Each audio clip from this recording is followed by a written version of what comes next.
Hola chicos, perdonen por la demora. Vamos a terminar lo que empezamos. Para los que no vieron el primer video, los invito a visitar el canal y poder entrar en contexto viendo el primer video que trata sobre electrofisiología cardíaca y generalidades de la función de marcapasos. En este video vamos a ampliar más el tema, abarcando aspectos moleculares, pero que son muy importantes. Mi nombre es Leonardo Zapata de la Cruz y vamos a empezar. Entonces, en el primer video habíamos visto cómo funciona el marcapasos desde un punto de vista general, ¿no? Ahora vamos a ver y estudiar las dos grandes teorías que explican de forma más detallada la función de marcapasos. Estas dos grandes teorías son la de reloj de membrana y la de reloj de calcio. El término reloj va hacia el hecho de que el marcapasos es tiempo dependiente, ¿verdad? Entonces, tanto el reloj de membrana como de calcio se fundamenta en el hecho de que cada cierto tiempo se va a generar una despolarización espontánea gracias a las características de cada reloj, ¿no? Entonces vamos a empezar con el de membrana, ¿ya? El reloj de membrana nos dice que las estructuras que están en la membrana celular, especialmente los canales que transportan corrientes iónicas, van a ser los responsables de la activación espontánea del marcapasos. Recordemos de que hay diferentes tipos de corrientes de sodio, calcio, potasio, pero en el video anterior vimos una corriente especial y un canal especial, ¿no? Esa corriente era la corriente Fanny, la corriente IF, y esta corriente tiene un canal, que es el canal HCN, ¿verdad? Que generaba la corriente de marcapasos o IF.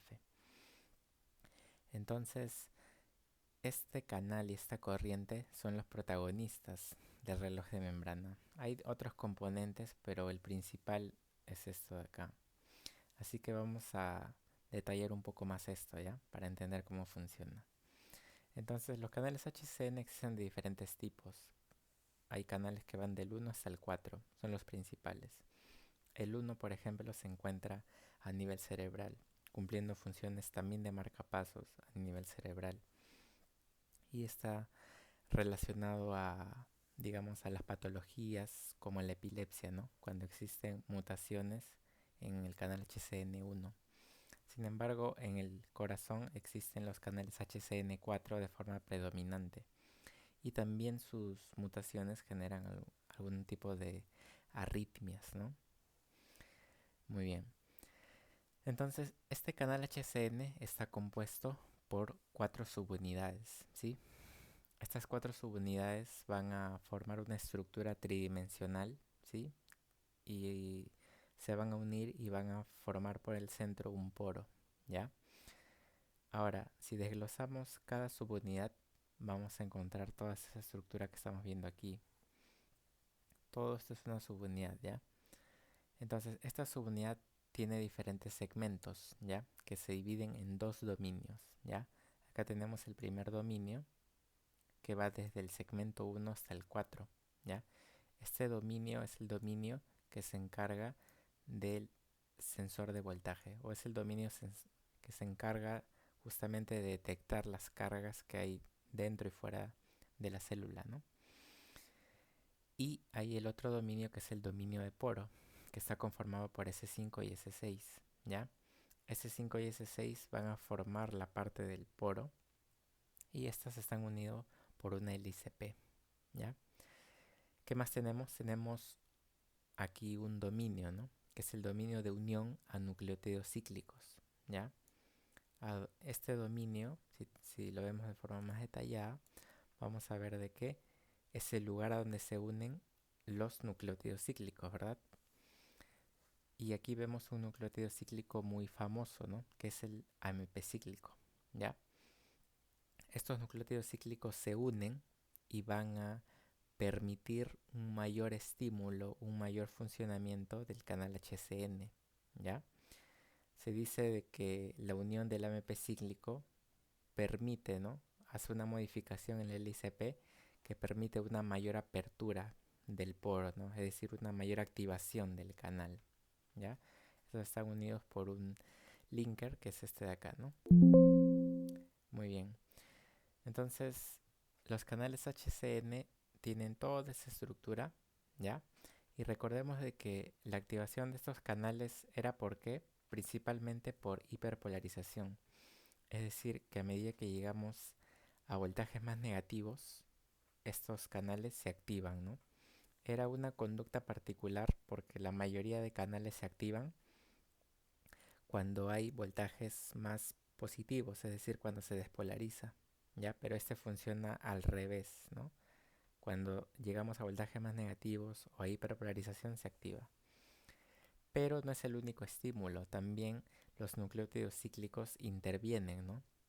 A mayor concentración o mayor unión de nucleótidos cíclicos hay mayor probabilidad de apertura de este canal, ¿ya? Muy bien. Entonces, este es el canal HCN y esta es toda su subunidad, ¿sí? Si te has dado cuenta, hay algo particular, ¿no? Entre estos segmentos, el segmento número 4 tiene cargas positivas en toda su estructura, ¿no? Justamente de todo ese dominio sensor de voltaje, el 4 es, digamos, el principal, ¿no? Por las cargas que tiene en su estructura.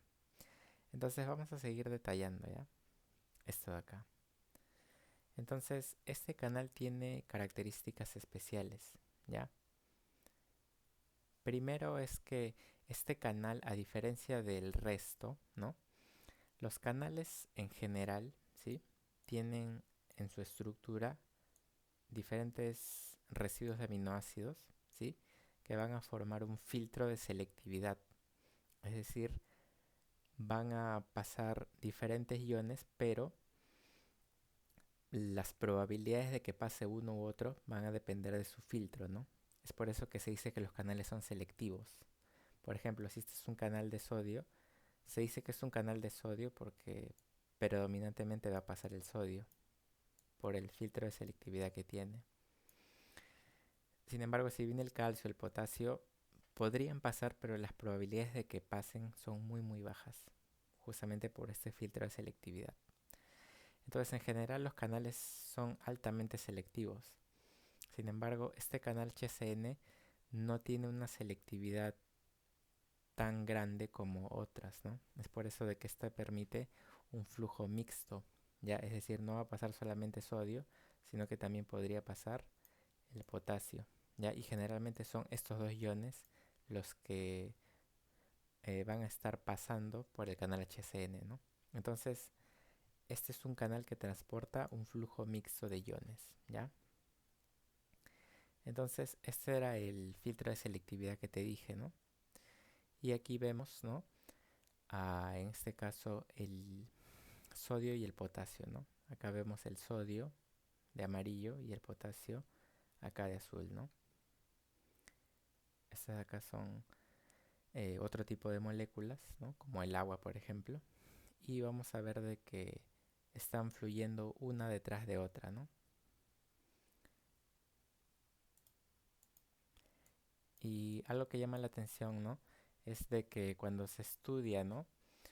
En este caso el comportamiento de este canal, se analiza primero cuando pasa solamente el potasio, ¿no? O sea, si ponemos en un medio donde hay solo potasio, cuando pasa el potasio solo, eh, realmente lo que fluye hacia el interior es muy bajo, ¿no?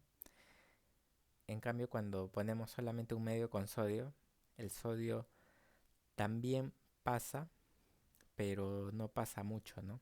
Es decir, independientemente, el potasio tiene muy bajas probabilidades de pasar, mientras que el sodio tiene mayor probabilidad, pero aún así no fluye mucho.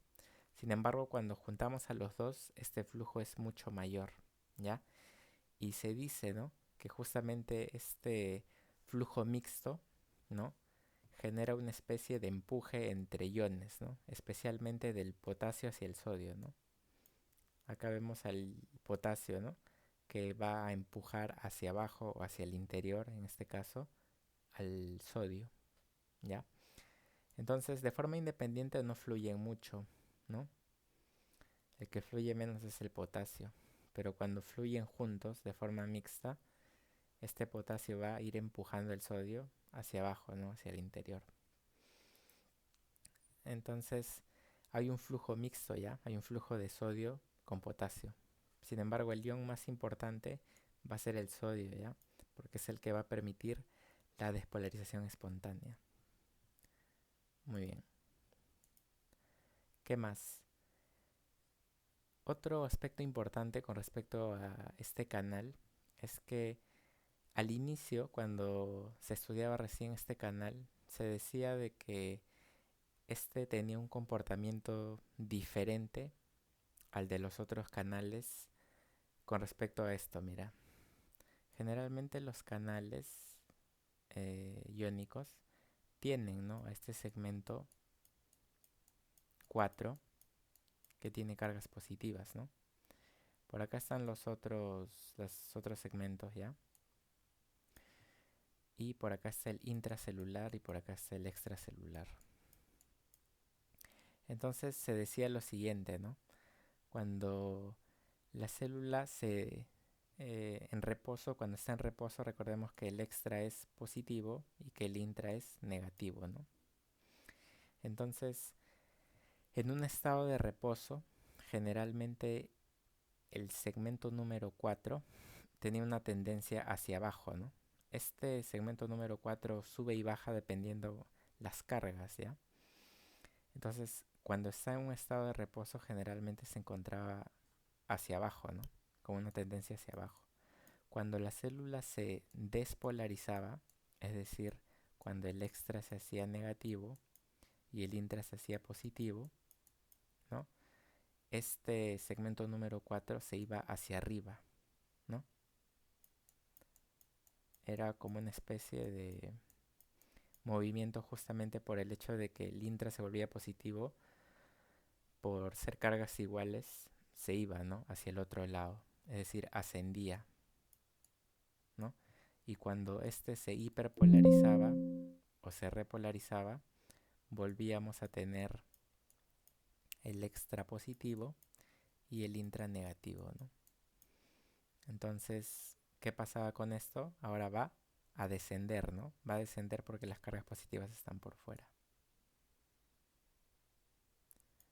¿Ya? Desciende, ¿no? Entonces aquí está en estado de reposo, aquí está despolarizado y acá está hiperpolarizado, ¿no? Se va más abajo todavía, ¿ya?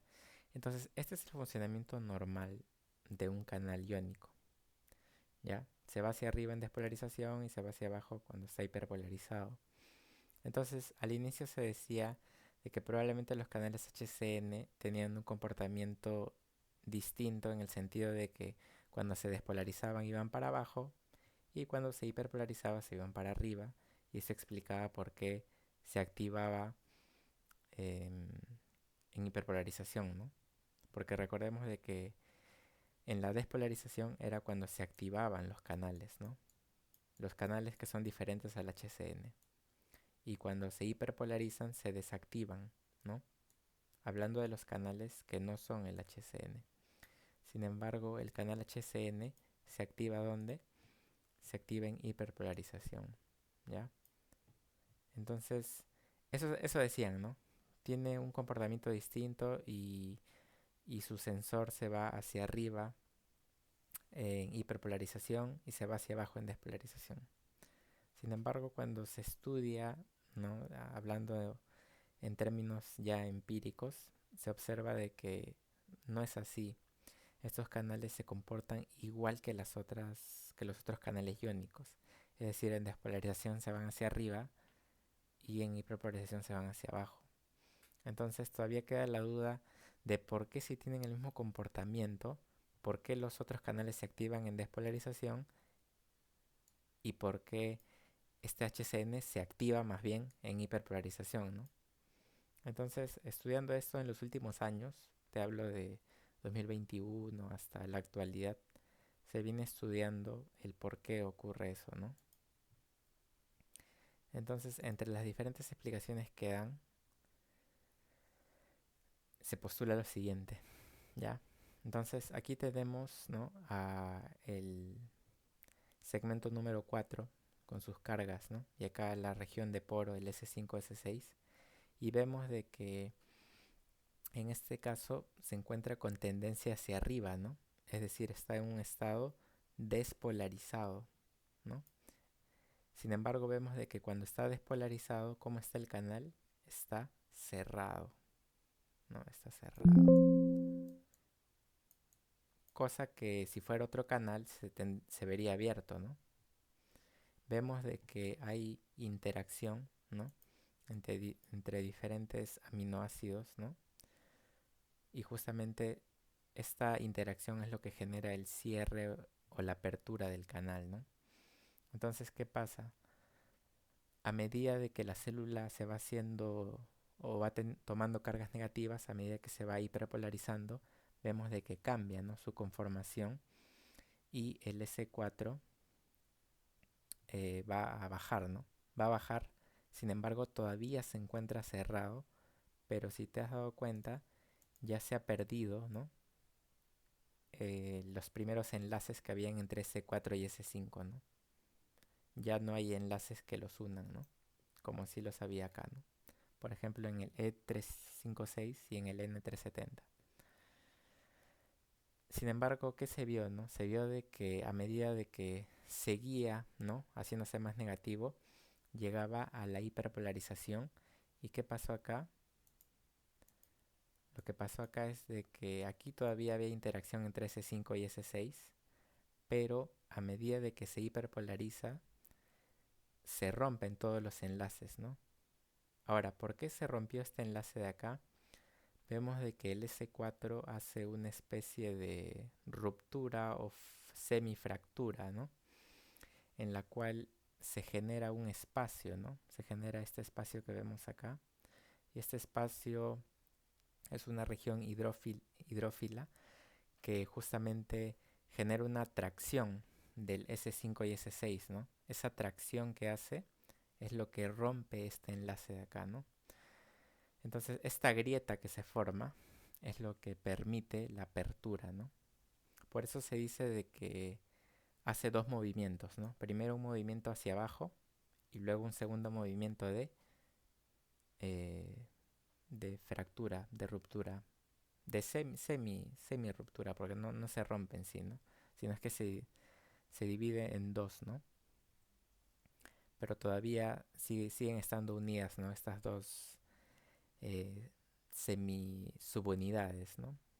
O semisegmentos, mejor dicho, ¿no? Entonces es así, digamos, como se postula hasta ahora que funciona el canal HSN, ¿no? Esta pequeña grieta que se forma acá no sucede en los otros canales, ¿no? Entonces esta sería la explicación de por qué el canal HSN cuando se hiperpolariza se apertura, ¿no? Gracias a estos dos movimientos, ¿no? Primero hacia abajo, que este movimiento hacia abajo lo hacen todos los canales, ¿no? Y después hace esta semidivisión, ¿no? En la cual se genera la grieta y se apertura el canal, ¿no? Y es así como los canales HCN se activan en hiperpolarización, ¿ya? Yo sé que puede parecer un poco complicado, ¿ya? Pero te animo a que revises nuevamente el video y revises la bibliografía ahí también que te estoy dejando al final del video. Muy bien, entonces este canal HCN tiene características especiales, ¿no? Desde que se activa por hiperpolarización y desde que se modula por nucleótidos cíclicos. El hecho es que es un canal muy especial, ¿no? Y transporta una corriente muy particular, ¿ya? Muy bien, entonces esta entrada de iones mixtos entre sodio y potasio va a generar, bueno, acá vemos más o menos otra ampliación, ¿no? de lo que es el comportamiento, ¿no? Acá estamos viendo también lo mismo. Acá vemos cómo se hace nuestra semidivisión, formando la grieta que te había comentado. Pero acá estamos viendo, en este caso, el mecanismo de acción de un fármaco, ¿sí? Es un fármaco que modula lo que es la frecuencia cardíaca, ¿no? Este fármaco es la ipabradina, no sé si la has escuchado. pero el mecanismo de acción de la ibabradina justamente es inhibir la función de los canales HCN, ¿no? ¿Qué es lo que hace? Lo que hace es, si te das cuenta, se posa, ¿no? En este caso, muy cerca de lo que es el segmento S4 y justamente inhibe la semidivisión, ¿no? La fractura que hacía acá, ¿no? Cuando no está la ibabradina, este se hace el movimiento de semidivisión y genera la grieta hidrófila. Pero cuando está la ibabradina, no hace eso, ¿no? Y el canal justamente permanece todavía cerrado, ¿no? A diferencia de acá que ya está abierto, ¿no? Está abierto.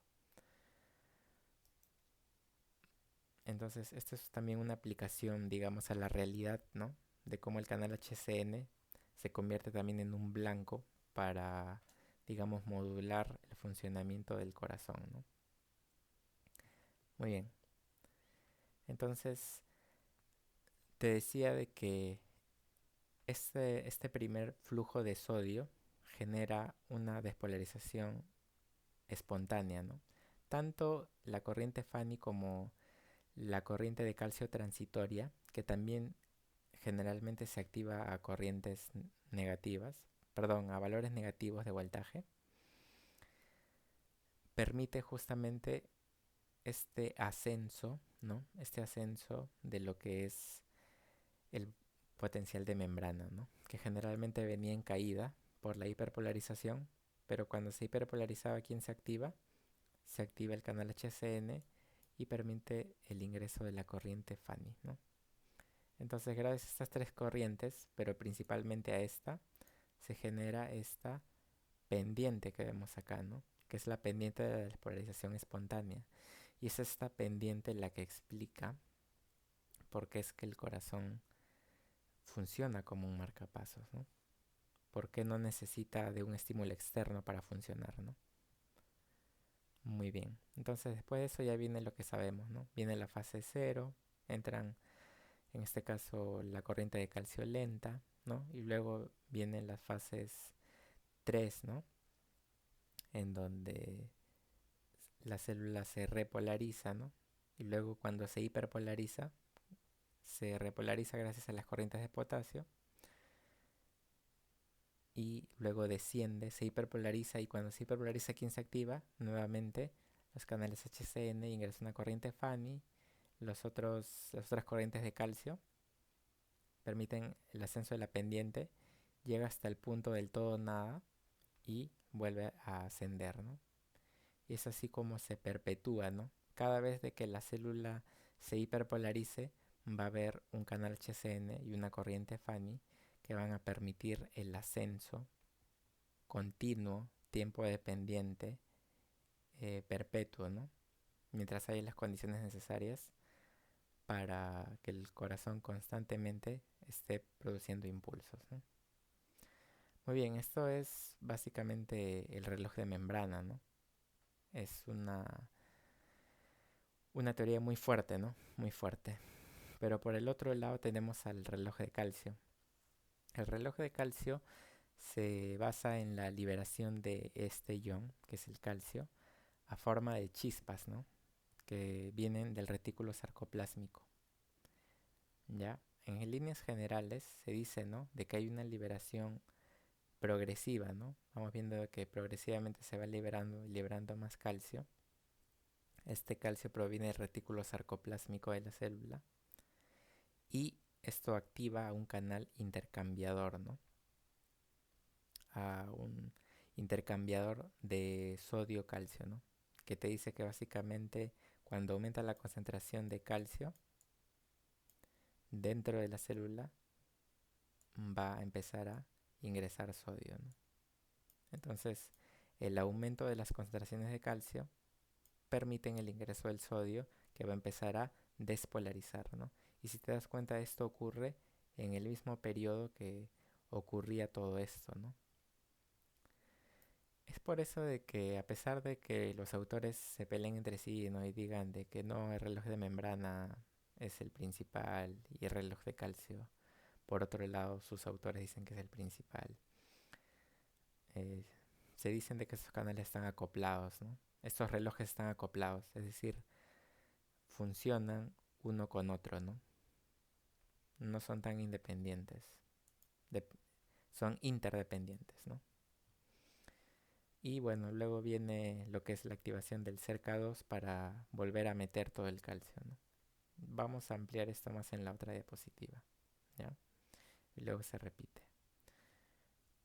Muy bien, entonces hablamos más de lo que es el reloj de membrana, pero ahora vamos a enfocarnos en el reloj de calcio para entenderlo mejor. Entonces, el reloj de calcio se basa en los siguientes supuestos, ¿ya? Primero se dice de que hay una alta actividad de la adenilatoxiclasa, ¿ya? Esta alta actividad de la adenilatoxiclasa permite un alto nivel de el AMP cíclico, y este alto nivel de AMP cíclico permite que haya altos niveles de proteína quinasa A, ¿ya?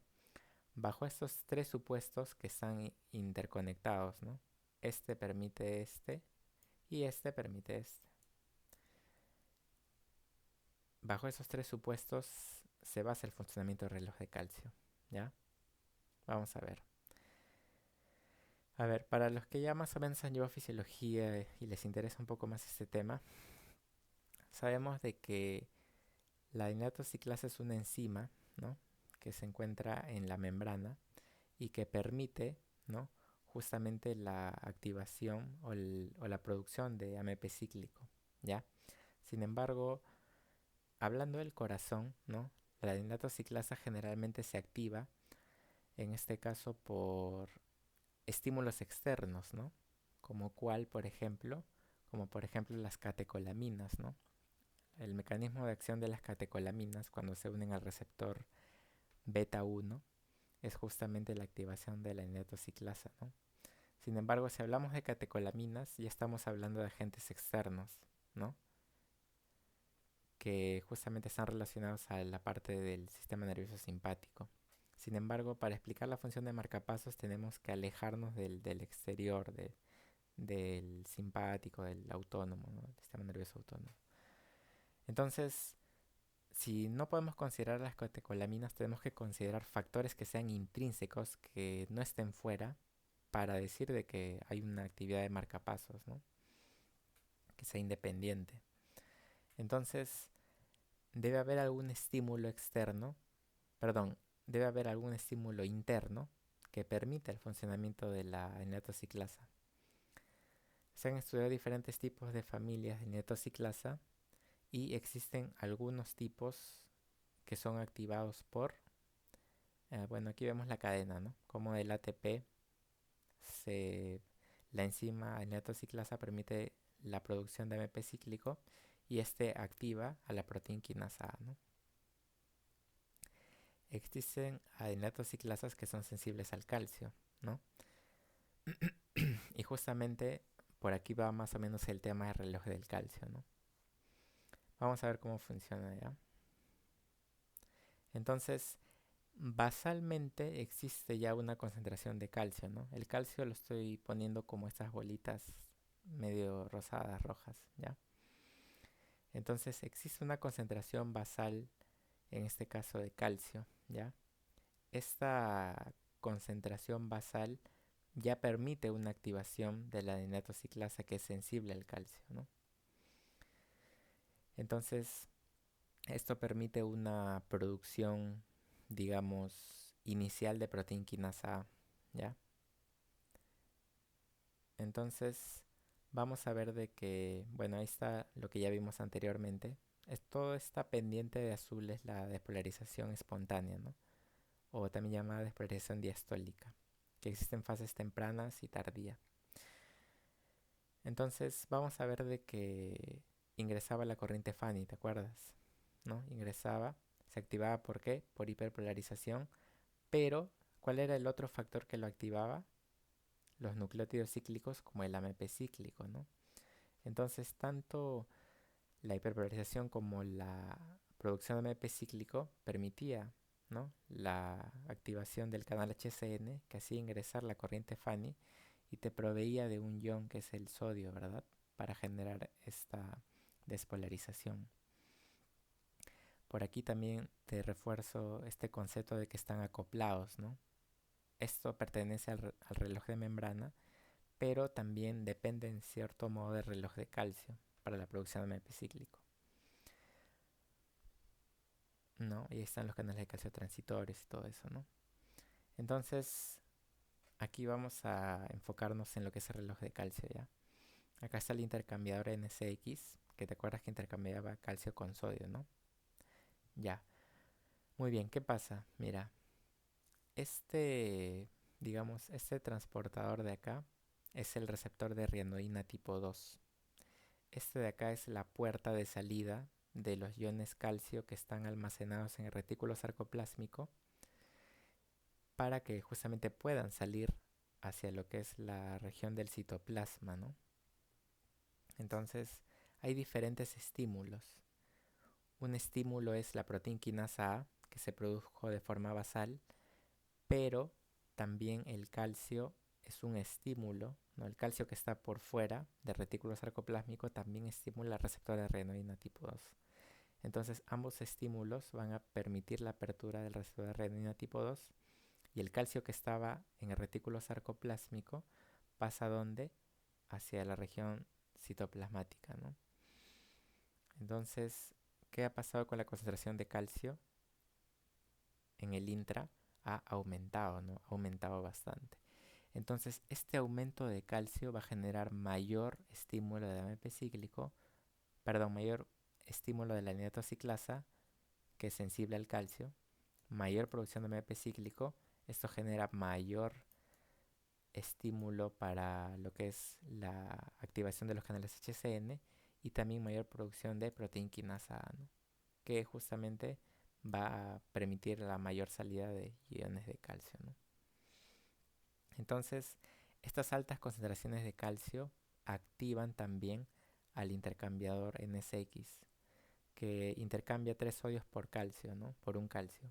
Entonces, el calcio que se almacenó acá se va a intercambiar por sodio, ¿ya?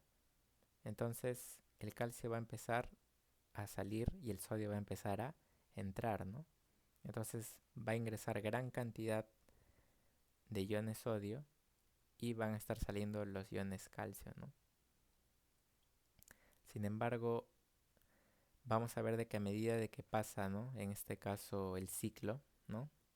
Hasta acá hemos explicado cómo esta pendiente de la despolarización espontánea depende de dos factores principales, ¿no? En primer lugar, y tal vez el más precoz, el canal HCN, que te provee de una cantidad mm, buena de iones sodios, ¿no? Pero por otro lado hay otra gran cantidad de iones sodios que se proveen gracias a quién? A estas chispas de calcio que se han liberado del retículo sarcoplásmico, ¿no? Estas son las chispas de calcio, que aumenta la concentración de calcio y activa el intercambiador NSX, ¿no? Y es así como vemos de que el reloj de calcio también está acoplado al reloj de membrana y ambos funcionan de forma sinérgica para producir toda esta pendiente, ¿no? Que es la despolarización espontánea o diastólica, que es justamente una despolarización característica de los marcapasos, porque las otras células, para generar esta pendiente, necesitan obligatoriamente un estímulo externo. Sin embargo, ¿cuál es el estímulo externo aquí? Ninguno, ¿no? ¿Por qué? Porque todos los estímulos son intrínsecos. Para el reloj de membrana, el estímulo es la hiperpolarización. Y para el reloj de calcio es justamente las liberaciones de estas chispas de calcio que funcionan gracias a justamente la acción también de una nitrociclasa sensible al calcio, ¿ya? Entonces esta pendiente, esta despolarización diastólica es la base de la función de marcapasos y la base de esta despolarización diastólica depende del reloj de membrana y del reloj de calcio. Cada uno aporta su cuota de sodio, ¿no? Esto de acá es el potasio, ¿no? Recuerda que es una corriente mixta. Y acá el potasio empujando el sodio, ¿no? Como vimos anteriormente. Muy bien, entonces después de esta fase, ¿no? Que es la fase 4, viene la fase 0, ¿no? Que es la que ya conocemos. Una vez de que llegamos al todo nada, se activa la fase cero y empieza a entrar calcio por medio de las corrientes de calcio lentas, ¿no? La proteína quinasa A también permite la mayor apertura de estos canales, ¿no? Estos canales que son canales dependientes de voltaje. Y va entrando, ¿no? Y aumenta las concentraciones de calcio y se dispara el potencial hacia arriba, ¿no? Entonces el calcio que se fue por acá, ¿no? Se fue por el intercambiador, va a ser repuesto gracias a este ingreso de calcio, ¿no? Ahora, todo este calcio tiene que guardarse, ¿no? No puede haber, digamos, calcio todo el tiempo ahí en el citoplasma, ¿no? Tiene que guardarse porque tiene que, digamos, asegurarse que el ciclo se vuelva a repetir. Sin embargo, el ingreso del calcio hacia el retículo sarcoplásmico depende del cerca2. El cerca2 es la puerta de entrada hacia lo que es el retículo sarcoplásmico. Sin embargo, hay un impedimento, ¿ya? Hay un impedimento para la entrada del calcio y es justamente esta PLN, ¿no? Que son las iniciales de la proteína fosfolambán. No sé si la has escuchado. Si no, aquí te la presento. Esta proteína es como un candado, ¿no? Que está ahí en la puerta, que es el cerca2. Entonces, el cerca2 no va a dejar entrar a nadie hasta que la proteína fosfolambán salga de ese lugar, ¿no? Entonces, ¿quién viene al rescate? La proteína quinasa A. La proteína quinasa A va a fosforilar la proteína fosfolambán y lo que va a hacer es retirarla del cerca2, ¿no? La retira, como estás viendo ahí, y el cerca2 queda disponible, ¿no? ¿Para qué? Para hacer ingresar al calcio, ¿no? Entonces el calcio que estaba en el citoplasma vuelve nuevamente al retículo sarcoplásmico, ¿no? Luego viene la salida del potasio, ¿no? Y viene la fase 3, ¿no? Donde se repolariza, ¿no? Y luego, ¿qué pasa? Se va a hiperpolarizar, ¿no? Se hiperpolariza y ¿quién se activa? El canal HCN. Y luego viene otra vez todo el funcionamiento de reloj de membrana y también de reloj de calcio, ¿no? El reloj de membrana se asegura con la hiperpolarización y el reloj de calcio se asegura un nuevo ciclo gracias al reingreso del calcio, ¿no? Y se repite el ciclo. Entonces, hemos revisado el por qué el corazón tiene automatismo, ¿no? ¿Por qué no depende de estímulos externos como por ejemplo el sistema nervioso autónomo, el simpático, el parasimpático? Que si bien es cierto, cumple una función moduladora, pero el corazón por sí mismo, por cuestiones intrínsecas, por sus canales, por sus relojes de membrana y de calcio, pueden funcionar de forma independiente, sin importar los estímulos externos, ¿no? Que de todos modos son importantes porque modulan al corazón. Entonces el reloj de membrana funciona gracias a quién? A los canales HCN que permiten el ingreso de la corriente IF, ¿no? Aquí está. Y por otro lado tenemos el reloj de calcio, que funciona gracias a la actividad basal alta de la inatociclasa, que es sensible al calcio y que permite la producción de AMP cíclico, ¿verdad? ¿Te acuerdas? Y luego esta permitía la producción de la proteína quinasa A, que cumple diferentes funciones, ¿no? Entonces, también esto se basa en lo que son las liberaciones rítmicas o las chispas de calcio, ¿no? Que venían de el retículo sarcoplásmico, ¿no? Muy bien. Entonces, actualmente la evidencia científica trata de, digamos, de... Hay un debate, ¿no? Con respecto a quién es más importante, si el reloj de membrana o de calcio. Ahí los autores se pelean defendiendo sus propias investigaciones, ¿no? Sin embargo, siendo, digamos, coherentes, ambos han demostrado desde estudios matemáticos, teóricos, hasta estudios empíricos, ¿no? En laboratorio, todo eso, ¿no? Ambos han demostrado que funcionan, ¿no? Y también de que están acoplados, ¿no? Entonces, más allá de quién es más importante o no, Lo importante es de que ambos funcionan juntos y permiten la función del automatismo, ¿no? El reloj de membrana se hizo famoso justamente gracias a esta corriente, ¿no? Que justamente permitió que también se genere un fármaco, ¿no? Que era la ibabradina, que te había comentado al inicio, ¿no? Muy bien. ¿Cuál te parece que es más importante, la corriente Fanny o el reloj de calcio? Bueno, eso te lo dejo a tu criterio.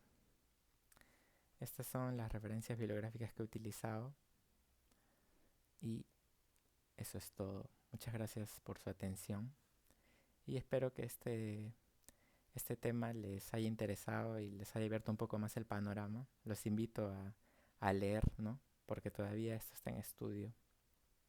Creo que el último estudio que he revisado con respecto a este tema es 2024 nomás. Supongo que para el 2025 va a salir más información, ¿no? Así que hay que estar atentos. No se olviden de seguirnos en nuestras redes sociales, ¿no? Ahí compartimos contenido y temas relacionados a fisiología y fisiopatología. Muchas gracias y ya será hasta la próxima. Chao.